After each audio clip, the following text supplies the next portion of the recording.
सुप्रभात। आज हम रीतिकाल की पृष्ठभूमि का अध्ययन करेंगे। रीतिकाल हिंदी साहित्य के आप सभी जानते हैं कि 4 काल माने गए हैं: आदिकाल, भक्तिकाल, रीतिकाल और आधुनिक काल। आदिकाल जिसकी समय सीमा 1050 से 1375 विक्रम संवत तक मानी गई है। भक्तिकाल जिसकी समय सीमा 1375 से 1700 विक्रम संवत तक मानी गई है। रीतिकाल जिसकी समय सीमा 1700 विक्रम संवत से 1900 विक्रम संवत तक मानी गई है। और आधुनिक काल की समय सीमा 1900 विक्रम संवत से अब तक मानी गई है।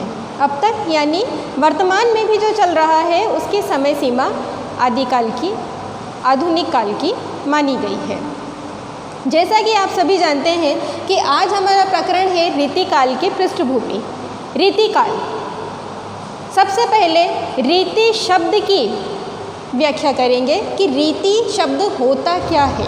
रीति का अगर शाब्दिक अभिप्राय लें तो यहाँ पर मैंने लिखा है मार्ग, पंथ, गति या शैली। ये तो हो गई बात अगर हम करें तो वो रीति शब्द की हुई कि रीति का शाब्दिक अभिप्राय क्या है। अब अगर हम बात करें कि रीतिकाल हिंदी साहित्य के अंतर्गत, क्योंकि हमें अध्ययन करना है रीतिकाल जो हिंदी साहित्य के अंतर्गत रहा गया है, उस रीतिकाल में किस प्रकार के रीति काव्यों का प्रणयन किया गया है अर्थात निर्माण किया गया है। तो रीतिकाल जिसकी समय सीमा विक्रम संवत 1700 से 1900 मानी गई है और अगर ईस्वी संवत के अनुसार देखा जाए तो 1643 से लेकर 1843 तक रीतिकाल की ईस्वी संवत में समय सीमा मानी गई है। तो रीतिकाल जैसा कि मैंने आपको अभी बताया कि शाब्दिक अर्थ होता है मार्ग, पंथ, गति या शैली। शैली जो ये अंतिम जो लिखा गया शब्द है, इसी को आधार मानकर आपको रीतिकाल को समझने का प्रयास करना है कि लिखने की शैली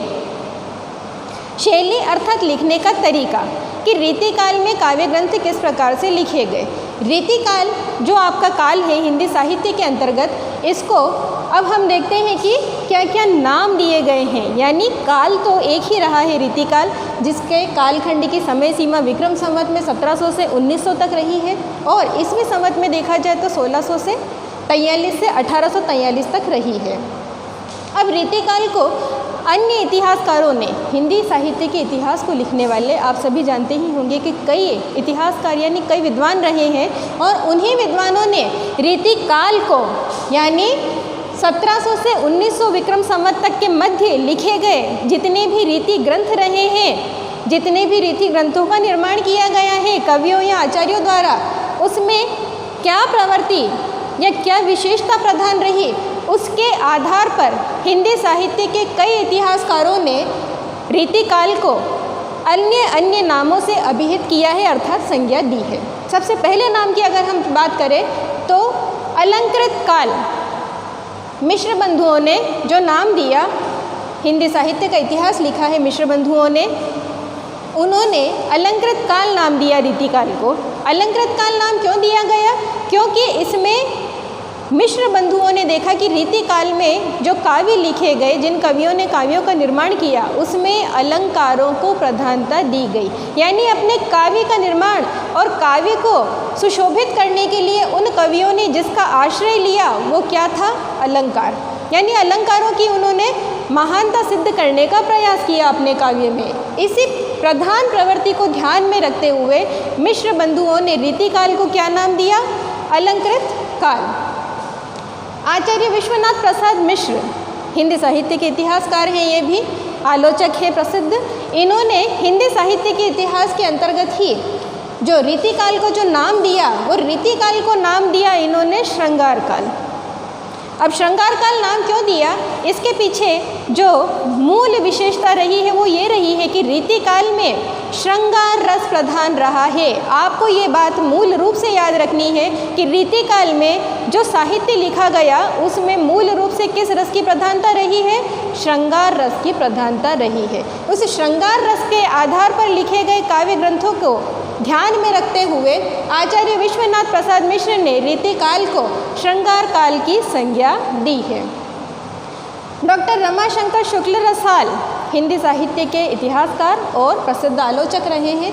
इन्होंने इस काल को कला काल नाम दिया है। किसको? रीतिकाल को कला काल की संज्ञा दी है। कला काल की संज्ञा देने के पीछे रमाशंकर शुक्ल रसाल का मत ये था कि इस काल में लक्षण ग्रंथ लिखे गए हैं। लक्षण ग्रंथों में काव्य के लक्षण बताए गए हैं, जिसमें मूल रूप से रस, अलंकार, छंद, काव्य गुण, काव्य दोष, इस आधार पर नायिका भेद, नक्षिक वर्णन, इनके आधार पर जिन काव्यों का निर्माण किया गया वो आपके रीतिकाल के अंतर्गत समाहित हुए।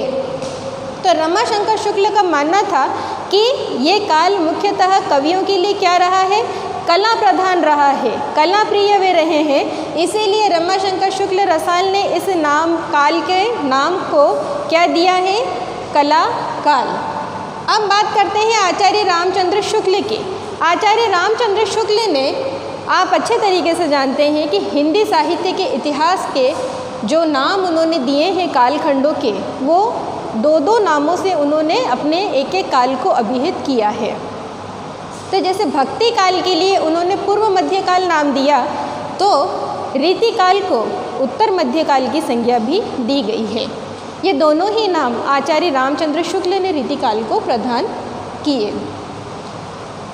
रीतिकाल जो नाम दिया है आचार्य रामचंद्र शुक्ल ने, वो नाम इस आधार पर दिया कि रामचंद्र शुक्ल ने जो इतिहास लिखा है हिंदी साहित्य का, उनके लिए प्रधान प्रवृत्ति विशेष थी। यानी किस काल में किस प्रवृत्ति की विशेषता रही।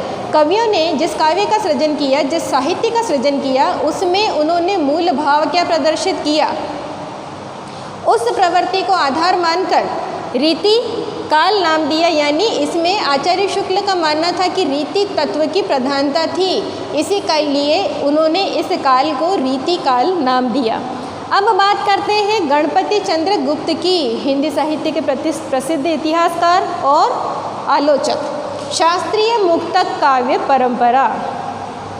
शास्त्रीय मुक्तक काव्य परंपरा रीतिकाल को इतना लंबा नाम गणपति चंद्र गुप्त जी ने इसलिए दिया, शास्त्रीय मुक्तक काव्य परंपरा, यानी इन्होंने संस्कृत आचार्यों की पद्धति का अनुसरण किया था। इन्होंने रीतिकाल के कवियों ने अपने आचार्यत्व कर्म को प्रदर्शित करने के लिए या आचार्यत्व की पदवी पाने के लिए इन्होंने क्या किया था? संस्कृत आचार्यों की परंपरा का निर्वाह किया था, उनका अनुसरण किया था, उनके ग्रंथों का अनुवाद प्रस्तुत किया था कि जिस प्रकार से संस्कृत आचार्यों को प्रसिद्धि मिली, उन्हें आचार्य की कोटि में माना गया, उसी प्रकार से अगर यदि हम भी उनके लिखे गए उन सुप्रसिद्ध ग्रंथों का अनुवाद हिंदी काव्य शास्त्रीय परंपरा के अनुरूप करते हैं तो हमें भी आचार्यत्व की कोटि में दर्जा प्राप्त हो जाएगा। और जो काव्य लिखे उन्होंने पुनः वो उन्होंने अनुवाद तो किए, लेकिन मुक्तक कोटि में लिखे। मुक्तक कोटि में क्या कि उन्होंने कहीं पर रस को प्रधानता दी, तो किसी ने अपने काव्य में अलंकार को प्रधानता दी, किसी ने अपने काव्य में काव्य गुण को प्रधानता दी, किसी ने अपने काव्य में काव्य दोष को प्रधानता दी। इस प्रकार से काव्य के एक अंग को लेकर इन्होंने अपने काव्य का सृजन किया। यानी परंपरा जो चली आ रही थी संस्कृत काव्य शास्त्र द्वारा आचार्यों की, उसका अनुसरण किया, लेकिन जब हिंदी काव्य शास्त्रीय परंपरा में लिखने की बात आई तो उन कवियों ने क्या किया? काव्यांग जो होते हैं उन काव्यांगों के एक अंगों को लेकर अपने मुक्तक काव्य का निर्माण किया। इसीलिए गणपति चंद्र गुप्त ने रीतिकाल को शास्त्रीय मुक्तक काव्य परंपरा की संज्ञा दी है। अब बात करते हैं कि रीतिकाल का जो प्रारंभ हुआ, आप ये सभी जानते हैं कि किसी भी काल का प्रारंभ हिंदी साहित्य के अंतर्गत जब होता है तो पहले से पूर्व से चली आ रही किसी काल की परंपरा अनायास ही समाप्त नहीं हो जाती, क्योंकि इसके पूर्व जो काल रहा है वो हिंदी साहित्य का सबसे प्रसिद्ध काल भक्ति काल रहा है। और भक्ति काल की जो समय सीमा रही है वो इतनी आसानी से समाप्त नहीं हुई। उसमें लिखने वाले कुछ ऐसे प्रसिद्ध लेखक या कवि ऐसे रहे हैं कि जिन्होंने अपने भक्ति काल की समय सीमा समाप्त होने से पूर्व ही रीति ग्रंथों का प्रणयन यानी रीति ग्रंथों का निर्माण करना शुरू कर दिया था, या कहें कि रीति काल की नींव भक्ति काल से ही पड़ चुकी थी। अब वो कैसे पड़ चुकी थी? मैंने आपको यहाँ पर कुछ नाम लिखे हैं। कि कृपाराम कृत हितरंगिणी भक्ति काल के कवि रहे हैं, सूरदास की साहित्य लहरी और नंददास की रसमंजरी। ये जो तीन जो ग्रंथ हैं भक्तिकालीन कवियों द्वारा लिखे गए, इन ग्रंथों का निर्माण हिंदी साहित्य के अंतर्गत काव्य शास्त्र की परंपरा को प्रारंभ करने के लिए किया गया था। यानी भक्ति काल में ही रीति ग्रंथों का निर्माण होने लग गया था।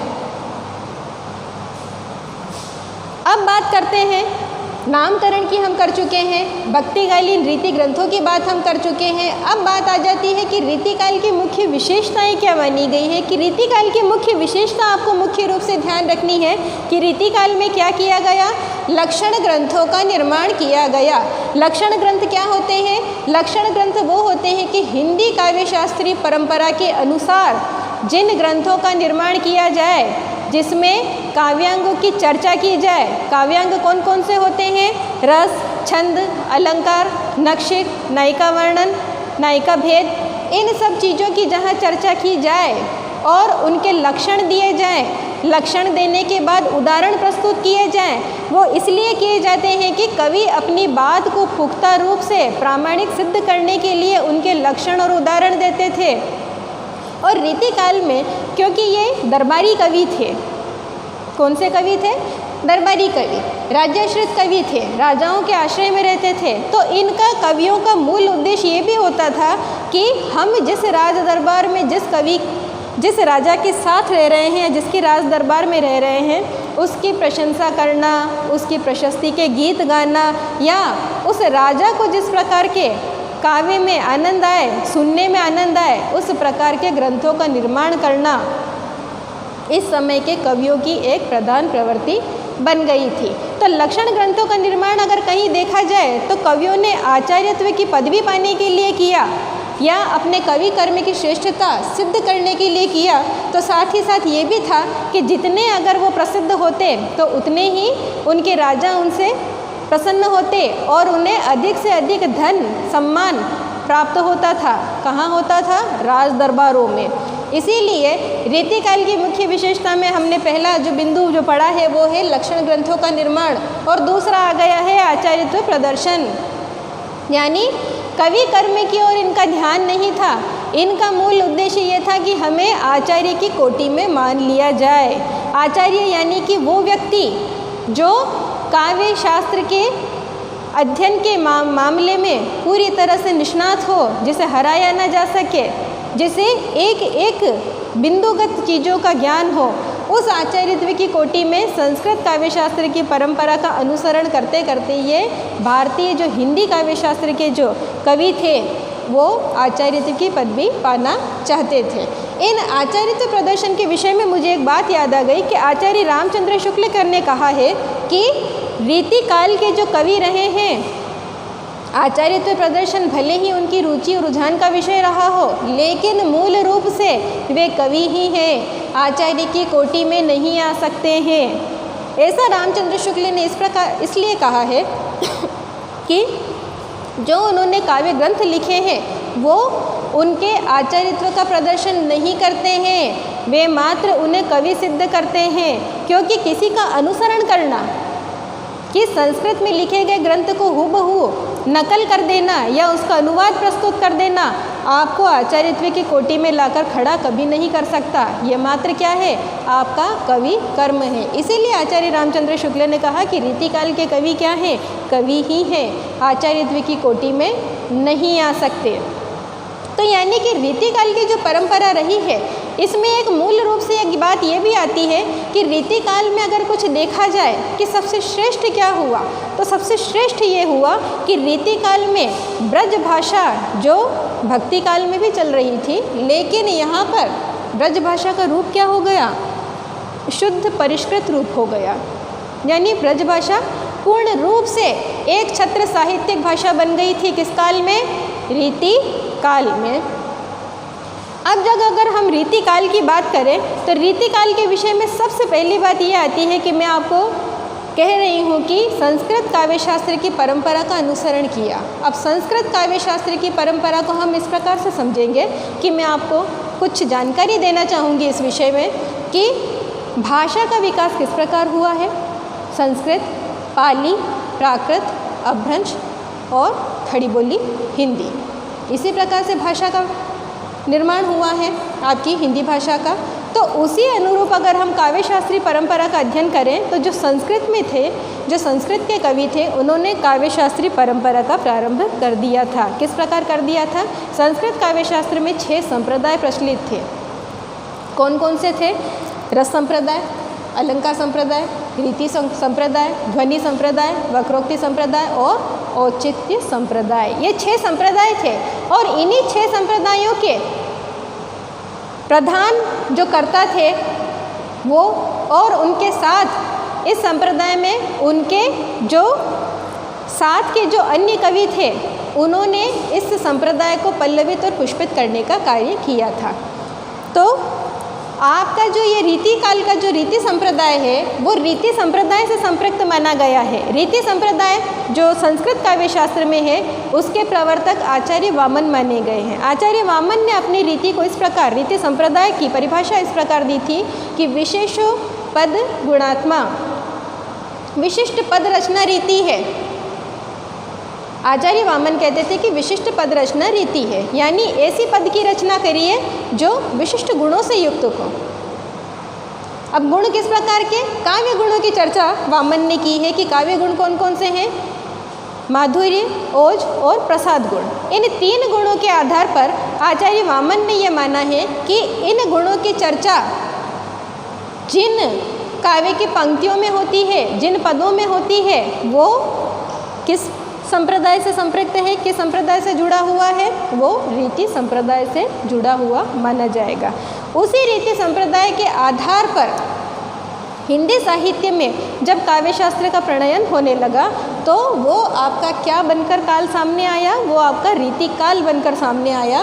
कि रीति काल में क्या किया गया कि जब इन कवियों को रीति काव्य के अंतर्गत काव्य शास्त्रीय ग्रंथों को लिखने का भान नहीं था, ये ज्ञान नहीं था, तो इन्होंने क्या किया? संस्कृत आचार्यों के काव्य शास्त्रीय ग्रंथ चाहे रस पर लिखे हों, चाहे अलंकार पर लिखे हों, चाहे वक्रोक्ति पर लिखे हों, तो इन्होंने क्या किया? चाहे ध्वनि पे लिखे हों, इन्होंने उन काव्य शास्त्रीय ग्रंथों को वहाँ से लिया, उनका अध्ययन किया और उनका अनुवाद अपनी भाषा में किया, ब्रज भाषा में किया। और उसमें क्या किया? अपनी तरफ से लक्षण और उदाहरण प्रस्तुत किए। लक्षण और उदाहरण इसलिए प्रस्तुत किए कि जिससे अपनी बात को वो प्रामाणिक सिद्ध कर सके कि ये ग्रंथ मेरे द्वारा रचित है और मैं इसमें अपना और अत्यधिक ज्ञान दर्शा सकता हूँ। तो जब ये लिखने वाला संस्कृत काव्य शास्त्री अगर आचार्य है तो मैं भी आचार्य की कोटि में पहुँच जाऊँगा। तो यानी कहीं ना कहीं रीति काल में जो ग्रंथ लिखे गए वो ग्रंथ किस प्रकार के थे? कवि कर्म पर आधारित थे, लेकिन कवि क्या चाहते थे कि हम आचार्यत्व की पदवी प्राप्त कर लें। तो रीतिकाल की समय सीमा का हमने अध्ययन किया, रीतिकाल का शाब्दिक अर्थ हमने देखा, रीतिकाल को हिंदी साहित्य के इतिहासकारों ने क्या नामों से अभिहित किया, उन नामों का अध्ययन किया। भक्तिकालीन रीति ग्रंथों की चर्चा हमने की कि रीति का प्रणयन भक्ति काल से ही, अंतिम समय से ही होने लग गया था, उसका अध्ययन किया। रीतिकाल की जो मुख्य विशेषता है, एक सामान्य विशेषता जिसे कहा जाए, उसका हमने अध्ययन किया। काव्य शास्त्रीय, संस्कृत काव्य शास्त्रीय परंपरा का हमने अध्ययन किया कि संस्कृत काव्य शास्त्र से परंपरा चलती हुई आ रही है और वो आपके हिंदी साहित्य के अंतर्गत जब हिंदी की काव्य शास्त्रीय परंपरा की चर्चा की जाए या की बात की जाए तो आप क्या कहेंगे? वो काल कौन सा है हिंदी साहित्य का? वो रीति काल माना गया है। आज हमने रीति काल की पृष्ठभूमि का अध्ययन किया है। कल हम रीति काल की मुख्य काव्य धाराएँ, यानी इसमें कौन कौन सी काव्य धाराएँ नहीं है रीतिकाल के अंतर्गत और रीतिकाल की मुख्य प्रवृत्तियाँ क्या रही है, उसका हम विस्तृत अध्ययन करेंगे। आज के लिए इतना ही। धन्यवाद।